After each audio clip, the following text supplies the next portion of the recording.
चलो वेक्टर शुरू करते हैं। और आज का जो टॉपिक है ना वेक्टर, वो हमको पढ़ना इसलिए ज़रूरी है क्योंकि आगे वाले जो रिकर्जन के क्वेश्चन है बिना वेक्टर के सॉल्व हो नहीं पाएंगे। ये वो वेक्टर नहीं है जो हमने 11th-12th में पढ़ा था, ये थोड़ा सा अलग वेक्टर है, तो वो जानना ज़रूरी है। और इस चीज़ को लिखने की ज़रूरत नहीं है, बहुत छोटा कॉन्सेप्ट है और आगे आने वाले 3-4 सवाल में रिपीट हो जाएगा। ठीक है, तो पहली बार आपको पता होगा एरे। एरे के बारे में आपने सुना ही होगा। एरे कुछ ऐसे होता है, एरे के बारे में पता नहीं की जरूरत नहीं कि एरे कंटिन्यूअस मेमोरी होती है। एरे के साथ एक दिक्कत है, दिक्कत ये कि मान लो एरे में मेरे को जो है 50 एलिमेंट स्टोर करने हैं, तो उसके पहले से ही मेरे को ना साइज डिफाइन करना पड़ता है कि 50 साइज होना चाहिए। अब मान लो 50 साइज का तो मैंने बना दी, बट मैंने यहाँ पे सिर्फ स्टोर करे 3 एलिमेंट, 3, 4, 5, तो बाकी की जितनी मेमोरी थी वो खराब हो गई है ना। तो वेक्टर क्या होता है, एक डायनेमिकली मेमोरी में क्रिएट होने वाला एरे है। अच्छा, डायनेमिक मेमोरी एलोकेशन है। हाँ, एक तरह से वही मान लो, अच्छा। वो वेक्टर है। ठीक है, वेक्टर। तो वेक्टर भी एक तरह का एरे ही है, पर अगर आप वेक्टर में एक एलिमेंट डालोगे तो वेक्टर का साइज 1 होगा, 2 डालोगे तो 2 हो जाएगा साइज, मतलब खुद ही असाइन कर लेगा। हाँ, फिर 3 एलिमेंट डालोगे तो 3 ही साइज होगा उसका। अगर 50 डालोगे तो 50 साइज होगा। डायनामिकली ये वेक्टर जो है वो ग्रो करता रहता है। इसकी इंटरनल वर्किंग देखोगे तो ये लिंक लिस्ट की तरह काम करता है। लिंक लिस्ट आपने सुनी होगी, ऐसे लिंक हो जाते हैं ना। तो अब मान लो मैंने 2 एलिमेंट डाले तो 2 एलिमेंट ऐसे हो गए, तीसरा एलिमेंट डालूंगा तो तीसरा एलिमेंट कुछ ऐसे निकले, है ना। फिर चौथा एलिमेंट ऐसे बढ़ता रहेगा। इसमें कुछ ऐसे स्टैटिक नहीं है कि 50 डाल दिया तो 50 ही क्रिएट होने वाला है।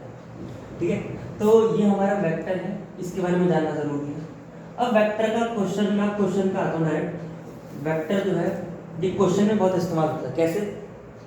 वो ऐसे बोलते हैं कि आप कोई भी प्रॉब्लम है, मान लो कोई भी प्रॉब्लम है, आप इस प्रॉब्लम को सॉल्व करो and return a list of answers या रिटर्न अ एरे। अगर क्वेश्चन में आपको कुछ ऐसा लग रहा है कि मेरे को एरे को रिटर्न करना है, मान लो एरे को रिटर्न करना है, तो किसी भी चीज़ का रिटर्न टाइप आपको पता है, फंक्शन में ऐसे लिखते हैं इंट और यहाँ पे फंक्शन, तो इससे पता चल जाता है कि हमको कि ये इसका रिटर्न टाइप है। यहाँ से इंटीजर रिटर्न होगा, वॉइड लिख दूंगा तो वॉइड रिटर्न होगा, कुछ रिटर्न नहीं होगा। और मान लो एरे रिटर्न करना है, अब एरे रिटर्न करना है तो एरे के लिए क्या इंट ऐसा कुछ लिखेंगे? ठीक है, ऐसा नहीं लिखते। एरे को रिटर्न करने के लिए हम ना वेक्टर का इस्तेमाल करेंगे। वो कुछ ऐसे लिखेंगे, हम लिख देंगे वेक्टर, रिटर्न कर दो एक वेक्टर फंक्शन। ठीक है, ऐसे ही वेक्टर फंक्शन जो है वो काम करेगा। तो आप कुछ ऐसे लिखोगे कि वेक्टर रिटर्न करना है और उन वेक्टरों में इंटीजर रखे हुए हैं। यहाँ पे इंटीजर आपको ऐसे डिफाइन करना पड़ेगा। इंटीजर एक वेक्टर है जिसमें इंटीजर रखे हैं और ये फंक्शन का नाम है फंक्शन। और यहाँ पे आप अपना कोड लिखते हो, तो जो भी आपको लिखते हैं लास्ट में रिटर्न कर देना वेक्टर। ये जो भी वेक्टर है आप उसको रिटर्न कर देना। ठीक है, अब वेक्टर बनाते कैसे वो हम सीखेंगे, उसको दिक्कत नहीं है, पर इतना आपको समझ में आ जाना चाहिए कि वेक्टर होता क्या है, वेक्टर का इस्तेमाल हम कब करते हैं, और वेक्टर को रिटर्न टाइप में बहुत इस्तेमाल हम लोग करते हैं। ठीक है, वेक्टर की इंटरनल फंक्शन जो होता है वो लिंक लिस्ट के तौर पर होता है, और वेक्टर एक STL है, STL स्टैंडर्ड टेम्पलेट लाइब्रेरी। यानी कि वेक्टर जो है, वेक्टर C++ के अंदर पहले से ही बना हुआ है, तो वेक्टर को हमको बनाने की भी जरूरत नहीं, बस वेक्टर का आपको इस्तेमाल करना आना चाहिए। ठीक है, तो उसको इस्तेमाल करने के लिए कुछ फंक्शन है बेसिक वो हमको सीखने पड़ेंगे। वो अगर हम लोग सीखे तो पूरा वेक्टर हमारे क्लियर है। वेक्टर के इंटरनल वर्किंग में बहुत ज़्यादा दिमाग लगाने की जरूरत नहीं है। बेसिकली क्वेश्चन आपके सॉल्व हो जाना चाहिए। इस मोटो से हम लोग वेक्टर सीखेंगे। वेक्टर का जस्ट क्लियर है, वेक्टर क्यों इस्तेमाल करते हैं, क्या एरे के साथ दिक्कत है, वेक्टर लिंक कैसे ग्रो करता है, और रिटर्न टाइप का वेक्टर लगाते हैं। वेक्टर बिल्ट इन होता है STL का C++, STL होता है। ठीक है, स्टैंडर्ड टेम्पलेट लाइब्रेरी होती है। तो अगर इतना क्लियर होगा तो आगे बढ़े। ठीक है, आगे बढ़ते और ये सब नोट करने की जरूरत नहीं है। ठीक है, सिंपल है ये, आपको समझ आएगा। अब देखो, जैसे मान लो एक वेक्टर मैं बनाता हूँ। अच्छा, हम कोई भी वेरिएबल इनिशियलाइज करते हैं तो ऐसे करते हैं इंट a, और फिर a का इस्तेमाल हम बाद में कर सकते हैं। तो मैं बोल रहा हूँ एक वेक्टर बना दो, तो एक वेक्टर बन गया। फिर हम बोलेंगे वेक्टर जो है इंटीजर टाइप का होगा, तो इंटीजर लिख दिया। इंटीजर का मतलब ये कि अब आपको वेक्टर के अंदर सिर्फ इंटीजर ही डालना है। ठीक है, और इसका नाम भी तो रखना पड़ेगा, v रख दो, अच्छा ऐसे और भी, जैसे इंटीजर और ए वेक्टर भी। अब मान लो कि आपको कोई स्ट्रिंग का बनाना है, स्ट्रिंग तो पता है ना क्या होता है, तो स्ट्रिंग जैसे आप C++ में लिख सकते हो, ये भी पता होगा। स्ट्रिंग लिख दिया और इसका नाम कुछ भी रख दो, ये रख दो, ठीक है। तो ये एक स्ट्रिंग का वेक्टर हो गया, ये इंटीजर का वेक्टर हो गया, यानी कि ये एक ऐसा एरे बनेगा जिसमें खाली स्ट्रिंग सी आएगी, है ना। यहाँ पे स्ट्रिंग सी आएगी, यहाँ पे स्ट्रिंग आएगी और यहाँ पे स्ट्रिंग, ठीक है। अब वेक्टर के अंदर वैल्यूज डालते कैसे ये भी देखते हैं बराबर। तो जैसे मान लो v वेक्टर है, उसमें इंटीजर आएगा, तो हम बोलेंगे v में v dot push underscore back, यानी कि पुश कर दो बैक साइड से किस चीज को 1 को। तो एक वेक्टर v नाम का बना, उसमें 1 आ गया।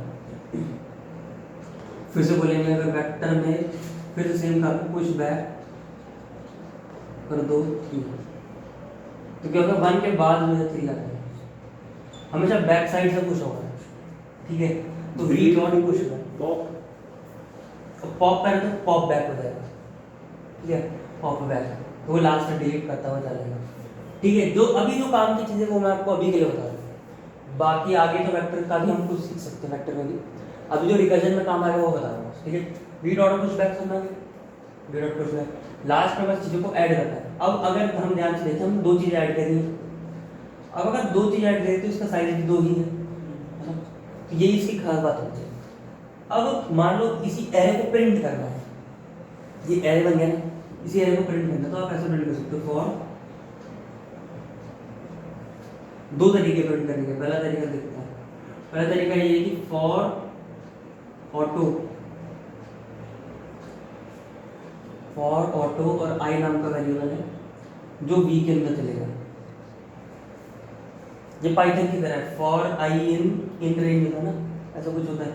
तो फॉर ऑटो आई, यानी कि आई नाम का वेरिएबल है जो v के अंदर चलेगा और एक एक करके वो प्रिंट कर देगा, और हम सीधा सी आउट कर सकते हैं आई,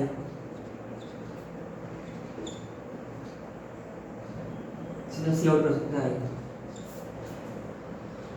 ठीक है। तो ये एक सिंटैक्स है इसका, इससे आंसर क्या आएगा, इससे आंसर आएगा 1 और 3, क्योंकि आई नाम का वेरिएबल पहले 1 में जाएगा 1 3, फिर आई नाम का वेरिएबल 3 में जाएगा तो 3 प्रिंट। देखो मैं यहाँ पे आई प्रिंट कर रहा हूँ ना कि ए ऑफ आई, ये फर्क है, या वी ऑफ आई भी प्रिंट नहीं कर रहा, खाली आई प्रिंट कर रहा हूँ, खाली है, ठीक है। ये पहला तरीका है। दूसरा तरीका देखते हैं प्रिंट करने का। दूसरा तरीका ये है कि हम इसको नॉर्मल एरे में जैसे प्रिंट करते हैं ना, for int I is equal to 0, I is less than, इसके साइज तक जाते हैं। इसका साइज निकालने का तरीका है V dot size, V dot size और आई प्लस प्लस, और लास्ट में हम सी आउट कर देंगे वी ऑफ आई। तो आई नाम का जो वेरिएबल है, अब की बार वो इंडेक्स के जैसे काम कर रहा है, क्योंकि इंडेक्सिंग तो इसमें भी होती है 0 1, तो हम साइज तक जा रहे हैं। नॉर्मल प्रिंटिंग जैसे हम एरे में करते हैं, ये वैसी प्रिंटिंग है, और ये वाली प्रिंटिंग जो है थोड़ी सी अलग है, for auto I in V cout I, ठीक है। मैक्सिमम टाइम आप ज़्यादा इस्तेमाल करोगे, इसलिए इसको सीखना जरूरी है, तो आप कर ही दोगे। इसमें क्या वाली चीज़ नहीं सीखी थी, वी डॉट साइज, है ना।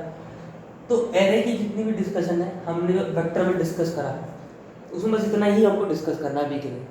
इसमें तो इंडेक्स, लास्ट इंडेक्स की जगह वी डॉट साइज यूज कर लिया। हाँ, पर एन यहाँ पे हम एन ही तो लिखते हैं, तो वी डॉट साइज लिख दिया, एन साइज होता है।